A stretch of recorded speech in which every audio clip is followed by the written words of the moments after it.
السلام علیکم۔ آج ہم بات کر رہے ہیں ناظرین کہ لیڈرشپ کیا ہوتی ہے، کہ لیڈر کیسے بنتے ہیں۔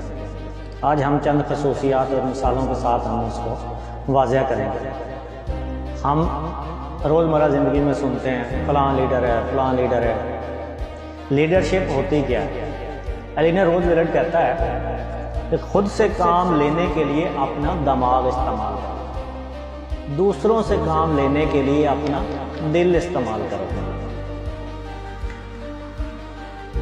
ہم دیکھتے ہیں کہ بہت سے لوگ اپنے آپ کو لیڈر کہتے ہیں، لفظ ایک قیادت۔ اب قیادت جو ہے کہ کیسے کوئی قائد بنتا ہے، اس میں تین طرح کے لوگ ہوتے ہیں قیادت میں۔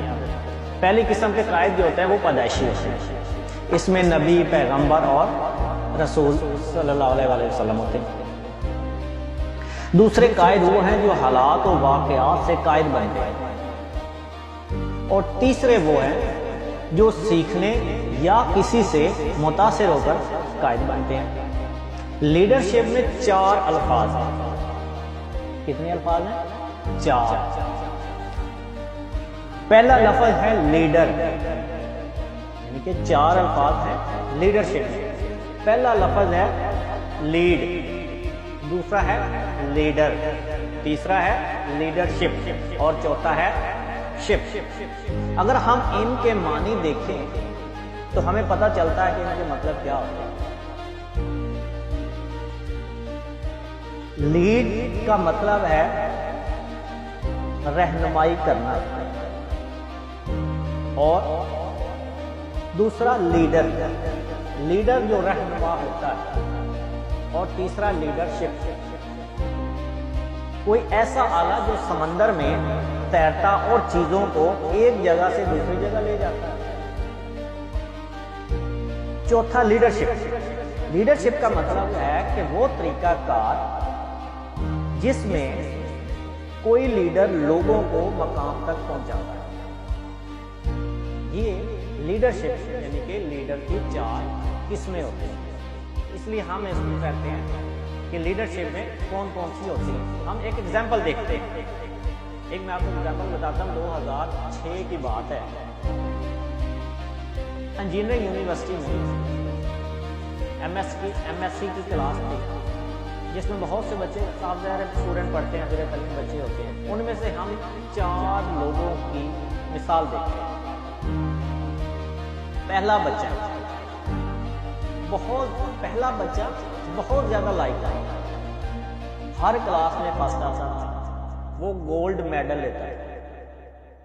دوسرا بچہ کلاس میں پیچھے بیٹھتا تھا، وہ صحیح طرح کپڑے بھی نہیں پہنتا تھا، وہ پڑھائی میں اتنا سنجیدہ نہیں تھا، گنگا سا تھا۔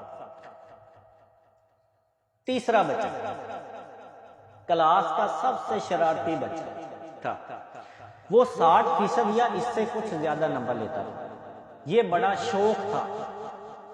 دیکھتے ہیں نا کہ بچے کلاس میں بہت زیادہ شوخی پن، جس کو بولتے ہیں کہ شوخا پن ہے، یہ تو بہت زیادہ شوق ہے، وہ شوق تھا۔ جب کسی وجہ سے استاد کلاس میں نہیں آتا تھا یا کلاس میں نہیں پڑھاتا تھا تو یہ کلاس پڑھا دیتا تھا۔ جب یہ اپنے کلاس کو یا یہ اپنے کلاس فیلو کو کہیں لے کر جانا چاہتا تو سارے بچے اس کے پیچھے پڑ جاتے۔ چوتھا بچہ جب بھی کلاس میں کوئی مسئلہ ہوتا تو وہ آگے کھڑا ہوتا اور کلاس کو پیچھے لگا کر پرنسپل کے پاس چلا جاتا۔ تعلیم حاصل کرنے کے بعد کچھ سال بعد ان کی زندگی کچھ یوں تھی۔ جو پہلا بچہ تھا، چار قسم کے بچے تھے، ایم ایس سی کے اسٹوڈنٹ تھے، 2006 کا یہ وقوع ہے۔ ہم نے چار بچوں کی اس میں ہم دیکھتے ہیں۔ جو پہلا بچہ تھا، تعلیم حاصل کرنے کے بعد کسی اچھے ادارے میں 60,000 سے زائد پر نوکری کر رہا تھا۔ دوسرا بچہ عام سی زندگی گزار رہا تھا، جو ایک نارمل لائف ہوتی ہے وہ گزار رہا تھا۔ اب تیسرا بچہ، جن کی خصوصیت ہم پہلے دیکھ چکے ہیں، پڑھ چکے ہیں، میں آپ کو بتا چکا ہوں۔ تیسرا بچہ تعلیم حاصل کرنے کے بعد کسی بہت اچھے ادارے میں 12 لاکھ روپے سے زائد نوکری کر رہا تھا، وہ اپنی کمپنی کا کنٹری ہیڈ تھا۔ چوتھا بچہ تعلیم حاصل کرنے کے بعد کسی تھانے میں ASI بھرتی ہو گیا۔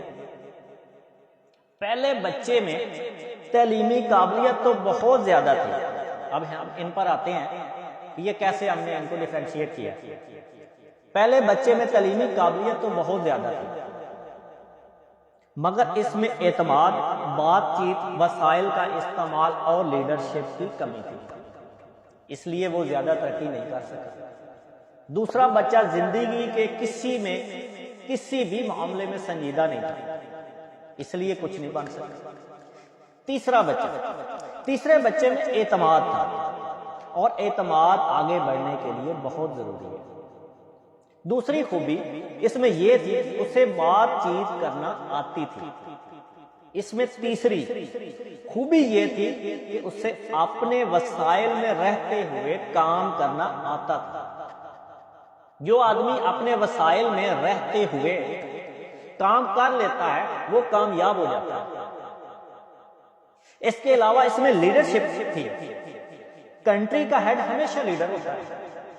کمپنی کبھی ایسے شخص کو جو گنگا ہو کنٹری کا ہیڈ نہیں لگائے گا۔ جبکہ چوتھے بچے کو مسئلے مسائل حل کرنے کا بہت شوق ہے، لہذا اس نے زندگی میں اسی حساب سے ترقی کی۔ اب ہم نے اس مثال سے آپ کو بتایا کہ لیڈرشپ میں کیا آتی ہے اور بچے میں کہاں لیڈرشپ آتی ہے، تو لہذا یہ اب آپ نے دیکھنا ہے، یہ آپ کا کام ہے۔ آپ اس کو دیکھیں کہ آپ ان چاروں بچوں میں کہاں ہیں۔